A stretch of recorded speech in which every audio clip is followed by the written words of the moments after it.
తెలంగాణలో రైతులైతే వర్షాల కోసం ఎదురు చూస్తున్నారు. చాలామంది రైతులైతే నార్లు పోసుకొని సిద్ధంగా ఉన్నారు. వర్షాల కోసం ఎదురు చూస్తున్నారు. చాలామంది వర్షాలు కురవకపోవడంతో అయితే వాళ్ళు ఇంకా దున్నడం మొదలుపెట్టలేదు. అయితే తాజాగా వాతావరణ శాఖ అయితే రైతులకు శుభవార్త చెప్పింది. రానున్న 5 రోజుల పాటు తెలంగాణలో అయితే మోస్తరు నుంచి భారీ వర్షాలు కురిసే అవకాశం ఉందని చెప్పేసి హైదరాబాద్ వాతావరణ శాఖ ప్రకటించింది. ముఖ్యంగా మనం చూసుకున్నట్టయితే అల్పపీడన ద్రోణి ప్రభావంతో అయితే ఈ వర్షాలు కురుస్తాయని జూలై 13 అంటే శనివారం నుంచి దాదాపు 18 జూలై 18 వరకు మోస్తరు నుంచి భారీ వర్షాలు కురిసే అవకాశం ఉందని చెప్పేసి అయితే వాతావరణ శాఖ పేర్కొంది.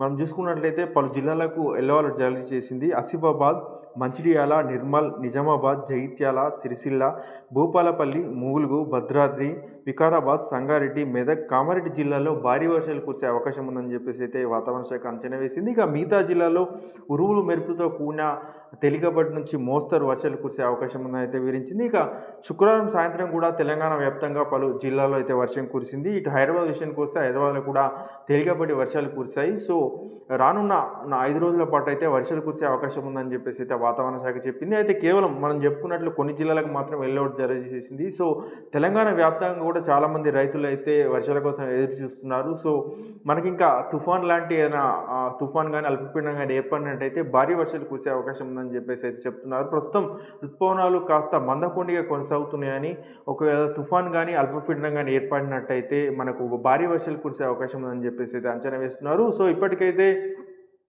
అనుకున్న రీతిలో అయితే వర్షపాతం నమోదు కాలేదు. సో ఇదే విధంగా ఇంకా నెల రోజుల పాటు కొనసాగితే రాష్ట్రంలో వరి సాగు తగ్గే అవకాశం ఉంది. ఒకవేళ ఈ వర్షాకాలం సీజన్ మొత్తం సాధారణం కంటే తక్కువ వర్షపాతం నమోదు అయినట్లయితే కరువు పరిస్థితులు ఏర్పడే అవకాశం ఉంది. మరో విషయం ఏంటంటే వచ్చే సమ్మర్ అంటే ఎండాకాలం భారీగా నీటి కొరత ఏర్పడే అవకాశం ఉంది. మనం చూసుకున్నాం మొన్ననే గత సంవత్సరం వర్షపాతం మంచిగానే నమోదు అయినప్పటికీ కూడా హైదరాబాద్లో నీటి కొరత ఏర్పడింది. సో ఈ సంవత్సరం వర్షపాతం సరిగా లేకపోతే హైదరాబాద్లో నీటి కొరత భారీగా ఉంటుంది. అలాగే మిగతా చోట్ల కూడా నీటి కొరత ఏర్పడే అవకాశం ఉంది. దాని ద్వారా చాలా ఇబ్బందులు ఏర్పడే అవకాశం ఉంది. ఇప్పటికీ కృష్ణా బేసిన్లోని ప్రాజెక్టులు కావచ్చు, అలాగే గోదావరి బేసిన్లోని ప్రాజెక్టులు కావచ్చు డెడ్ స్టోరేజ్లో ఉన్నాయి. వర్షాకాల సీజన్ ప్రారంభమై నెల దాటినా కూడా ఇంకా భారీ వర్షాలు నమోదు కాకపోవడంతో అయితే రైతులతో పాటు ప్రభుత్వం కూడా ఆందోళన ఉంది.